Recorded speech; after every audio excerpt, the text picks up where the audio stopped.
Yo, Sweetness was his name, his game's bananas, you've been waiting. I'm about to educate you about the late great Walter Payton. Rest in peace my dude, you was the best that ever did it. Pearlman wrote the book, listen as I spit it. Racial segregation, discrimination, couldn't stop him. Name a defense in the 80s, guaranteed Walter dropped him. Popped them like corks, chugging like a ferry. Had an alliance with the appliance-sized refrigerator Perry. McMahon had the arm, Sweetness had the mojo, hand him Walter the ball. So when you write a book, one of the keys, I think, of biography is looking for everything that's not obvious. The little things that sort of get overlooked in the course of a career, or in the course of a life, or in the course of a season, or in the course of a day. You know, I sort of learned long ago from a couple of people, when you're writing about the Yankees, don't go running to Derek Jeter, run to the backup catcher. When you're talking to someone, when you're interviewing someone, don't just pay attention to the uniform, pay attention to the scars, pay attention to the warts, pay attention to the untied shoelaces, to the tattoos. You want to look for little things that say something about a person. And in the course of researching Walter Payton and his life and his career, one of the areas I found really interesting was music.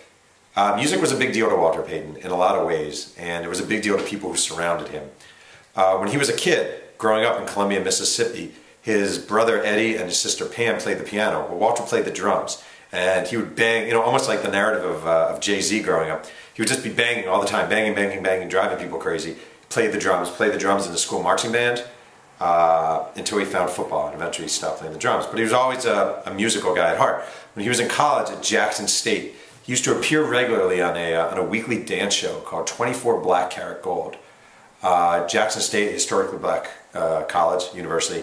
And this was at a time when sort of American Bandstand was used, and it would be all these white kids, and a guy named Ray King came along and started 24 Black Karat Gold as his own show. It's sort of an African-American answer to American Bandstand. And Payton actually won a dance competition and wound up appearing on Soul Train. And there's this crazy video of Walter Payton dancing on Soul Train that I just love. Anyway, so music, big part of his life.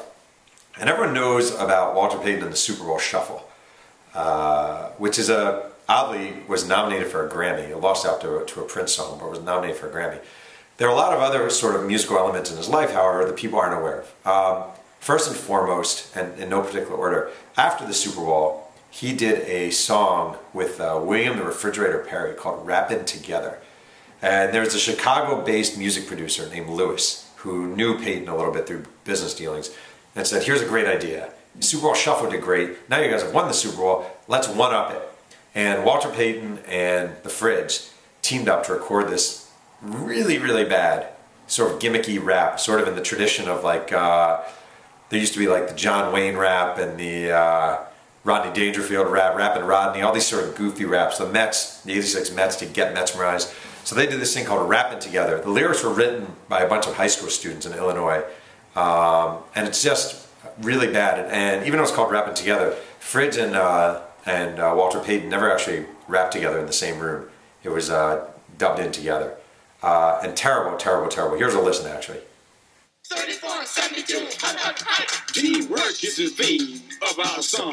Divided we're weak, together we're strong. United as one, we could only be greater. This is Sweetness 34, and then we're good job, greater.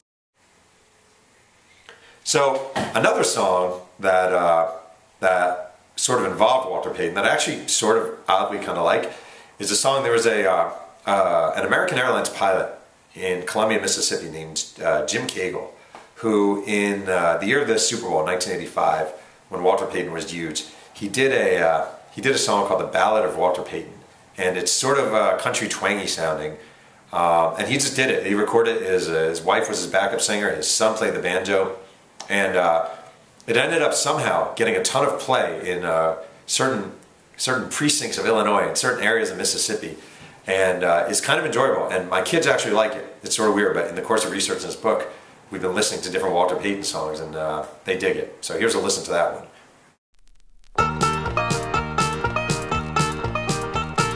Down in Mississippi, in a sleepy southern town, you ask anybody who's the fastest man around. Some will tell you Walter Payton is his name. Some will tell you Sweetness, but it's all the same. Sweetness is his name,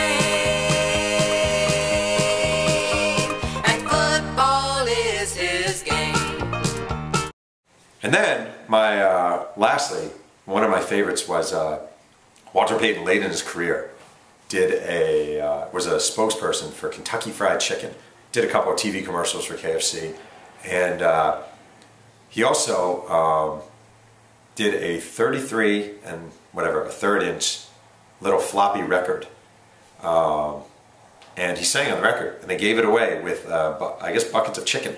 Maybe it would cost $2.99 with buckets of chicken. And I really struggled to find. I really wanted this. I went on Amazon. I ended up spending $20 for this flimsy 33 thing, and I took it to my local store, and I paid $20 to have it converted.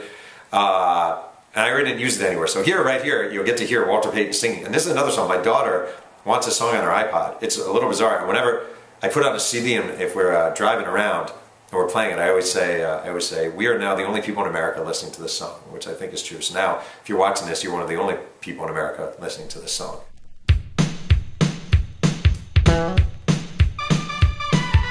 When I was a little boy, I learned an important rule, something that my mother taught me every day after school.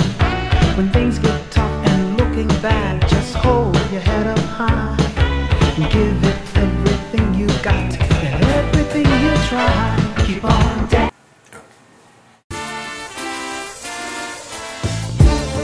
Rest in peace, Walter. Greatest running back. Sweetness. Greatest running back the NFL ever saw. Yo. Sweetness was his name. His game's bananas. You've been waiting.